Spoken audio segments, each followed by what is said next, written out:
안녕하세요. 도로교통단 대전 세종 충남지부 소통하는 교수 김세나입니다. 오늘은 고속도로 2차 사고에 대한 이야기를 해보려고 하는데요. 고속도로는 아무래도 속도가 높기 때문에 일반 도로에 비해서 2차 사고 발생 가능성이 높고요. 그리고 한번 2차 사고 발생하면 그 피해도 훨씬 큰데요. 자, 그런데 안타깝게도 매년마다 고속도로에서 2차 사고가 반복되고 있고 이로 인해서 희생자도 매년마다 발생하고 있습니다. 최근 3년간 고속도로 2차 사고 현황을 보니 20년부터 22년까지 3년 동안 고속도로 2차 사고로 인한 사망자가 무려 85명에 달했고요. 치사를 보시면 56%입니다. 엄청난 수치입니다. 고속도로에서 한 번 2차 사고 발생하면 절반 이상은 사망사고라는 뜻입니다. 최근에도 안타까운 2차 사고가 있었는데요. 자, 경기도 용인시 영동고속도로 덕평나들모 부근에서 10월 초에 발생했던 사고입니다. 보시면 해가 지금 어두운 시간에 차 2대가 1차로로 차로 변경을 합니다. 그리고 정체 구간을 만나면서 추돌사고로 이어졌고요. 추돌사고 이후에 운전자들이 나와서 이렇게 CCTV를 가리고 있었어요. 사고 난 차량들에 피해서 다른 차들은 비상등을 켜고 다른 차로로 이동하는데 근데 안타깝게도 버스가 이 사고 난 차량들을 뒤늦게 발견하면서 뒤에서 추돌을 했습니다. 그런데 이 차량들을 피한다고 하는 것이 중앙분리대 쪽으로 운전대를 틀면서 안타깝게도 그 부근에 서 있던 이제 이전 1차 사고로 인해서 나와 있던 분들을 충격을 했고 안타깝게도 2명이 사망하고 1명이 크게 다친 사고로 이어졌습니다. 다음 보여드릴 사고는 경부고속도로 금강나들모 부근에서 지난 6월에 발생했던 2차 사고인데 일단 화물차들끼리 먼저 1차로에서 사고가 났어요. 그리고 운전자들이 운전석 밖으로 빠져나와서 이 고속도로 한복판에서 일단 전화를 어디론가 하고 계시죠. 아마 보험 접수하고 계셨던 상황인 것 같습니다. 그리고 전화를 한참 동안이나 하신 뒤에 그제야 이제 신고를 마치고 갓길로 이동하는 순간 갑자기 정말 간발의 차이로 뒤따라오던 승용차가 사고 난 이 화물차들을 추돌하면서 안타깝게도 뒤따르던 차량에 승용차 운전자가 사망한 사고입니다. 자, 이 두 사고의 공통점이 뭘까요? 일단 기본적으로 사고 난 상태 그대로 차를 방치했고요. 그리고 앞선 사고 같은 경우는 운전자들이 나와 있었고 뒤에 사고 같은 경우도 나와 있다가 뒤늦게 갓길로 이동을 했죠. 자, 이렇게 고속도로 2차 사고는 주요 원인을 살펴보면 1차 사고 난 운전자들의 대피미흡이 있었고요. 그리고 뒤따르던 차량의 전방주시 태만, 이 전방주시 태만에는 졸음운전이나 뭐 스마트폰 같은 운전 중 딴짓 등이 포함이 되어 있습니다.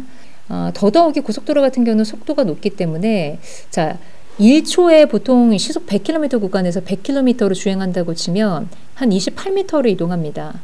그러면 3초면은 84m니까 거의 100m 가까운 거리를 이동하는 셈이죠.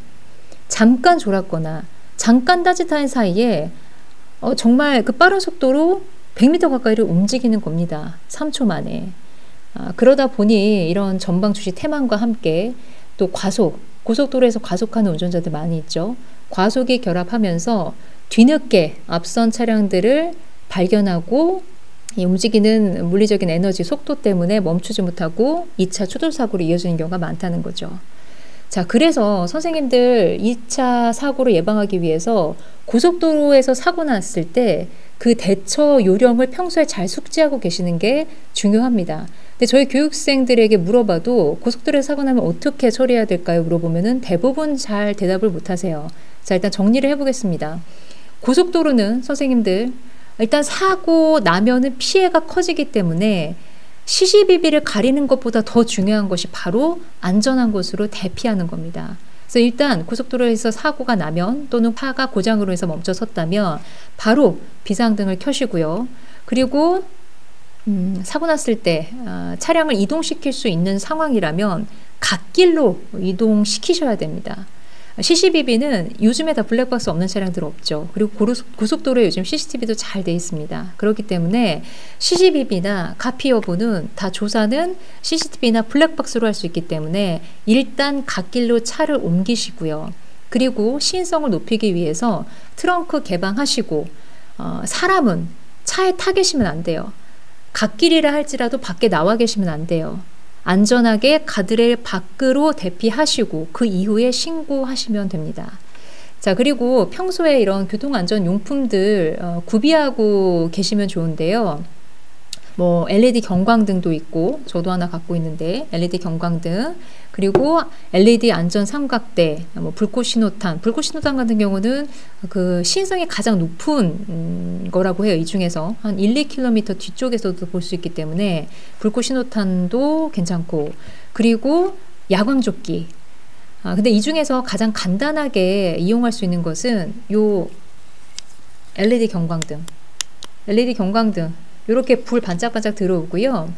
그리고 여기 뒤쪽에는 자석입니다. 자석이기 때문에 차량 위쪽이라든지 옆쪽으로 탁 부착시킬 수가 있어요. 그렇게 시인성 높이는 데 사용하시면 좋고, 그 다음에 안전조끼도 이제 간단하게 구비하셔가지고, 이런 경광봉이랑 안전조끼 같은 경우는 그 차량 문 옆쪽에 그 포켓 수납함 있잖아요. 거기다 이거 쏙 들어갑니다. 이런 거 하나씩 구비해서 놓고 다니시면은 나중에 유용하게 쓰실 수 있겠죠. 자, 그리고 참고로 고장이나 사고 등으로 인해서 차를 움직일 수 없는 상황이라면 한국도로공사의 무료 견인 서비스가 있습니다. 1588-2504번 저장해 두시면 좋은데요. 자, 긴급한 상황에서 가까운 그 안전지대나 휴게소, 그리고 가까운 졸음쉼터, 그 정도까지 무료로 견인해 주는 서비스거든요. 요거 저장해 놓고 계셨다가 1588-2504 나중에 혹시라도 모를 사고에 대비해서 저장해 놓고 요청하시면 좋을 것 같습니다.